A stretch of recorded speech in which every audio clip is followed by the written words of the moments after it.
Hello mga pamilya, stop over muna tayo dito sa magandang lugar dito sa may Pantabangan at ito yung overlooking dito sa kainan na to at tingnan nyo nga naman yung ating paligid at napakaganda. Hindi nga lang natin mai-close up mabuti at napaka napakaulap nung paligid pero kung nandito kayo naku talagang mapapa-selfie kayo dito sa ganda ng lugar at tingnan nyo naman napaka-presko dito sa lugar na 'to at itong kuha na 'to nasa baba pero yung kainan na 'to nasa taas at itong mga kasama natin naku for the selfie ang experience dito sa lugar na 'to at tingnan niyo yung paligid ng ating mga dinadaanan at napakaganda nga naman ng paligid nila dito at ito sa lugar naman ito ng Dipakulaw, Baler at ito yung pinuntahan namin at nagdala ng tulong sa ating mga kaibigan kaya nakakaaliw dito sa lugar nila at tingnan nyo naman ang mga paligid. Talagang mag enjoy ka sa ganda ng kanilang lugar at nasa paanan tayo ng mga bundok. Hello kapamilya at ayan nga po napunta tayo dito sa mga puno ng rambutan at ito yung mga puno ng ating mga kaibigan at syempre ito at naku mag-enjoy tayo mag-harvest dito mga kapamilya at tingnan nyo naman may pa-selfie ang inyong kapamilya dahil nag enjoy dito sa kanyang nakikitang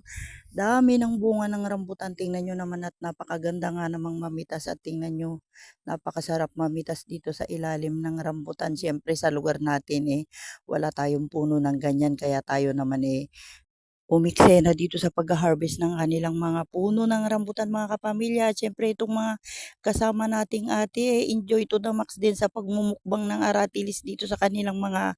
puno dito at siyempre nga naman libre na dito mga pamilya kaya siyempre ayan at namimitas sila at enjoy na enjoy sa pagkain ng aratilis at tingnan nyo nga naman napakasarap pagka ganitong may mga puno sila ano po mga kapamilya at ito si ate hindi na napigilan yung sarili at siyempre magmumukbang dito sa ilalim ng puno ng mga rambutan at siyempre titikman niya at sasabihin niya kung ano yung lasa nung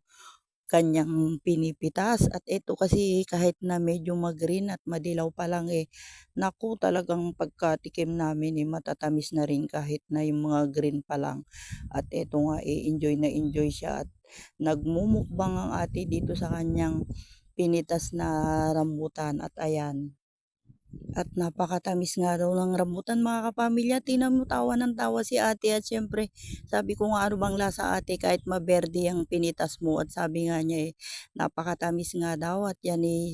fresh from the tree talaga yung aming pinitas dito. Pinapitas pala kay kuya dahil siya ang kumuha. At ayan talagang pa-selfie ang datingan ni ate. Kaya dito naman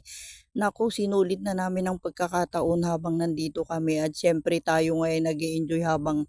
nagsusungkit si kuya ayan tuloy sa ulo natin napunta kaya ito namang mga kasamahan enjoy na enjoy pagka umuulan ng rambutan na nahuhulog yung sinusungkit ni kuya at tayo naman nag-iipon dyan at may lagayan nga tayo kaya ayan yung ating mga kasama at syempre enjoy din sila at tayo nga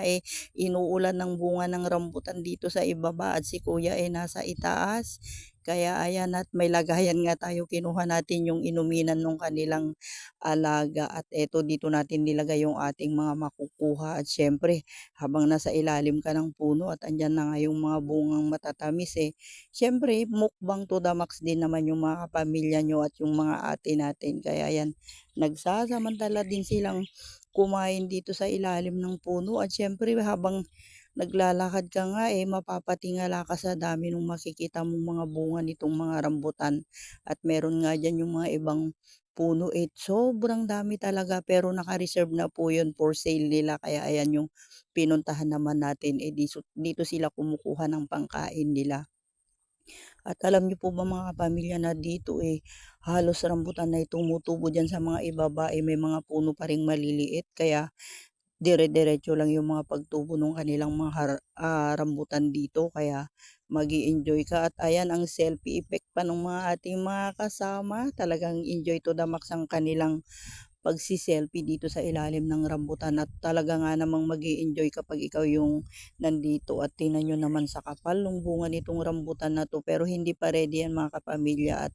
yan napakakapal ng mga bunga. Yan yung mga puno nila dito at wala kang makikita dito sa mga lugar na to, sa ilalim na to, at puro rambutan yung mga tumutubo at mga malalaking puno nila dito. At eto na nga natapos tayo mag-harvest at ayan napakapupula ng mga kinuha ni kuya.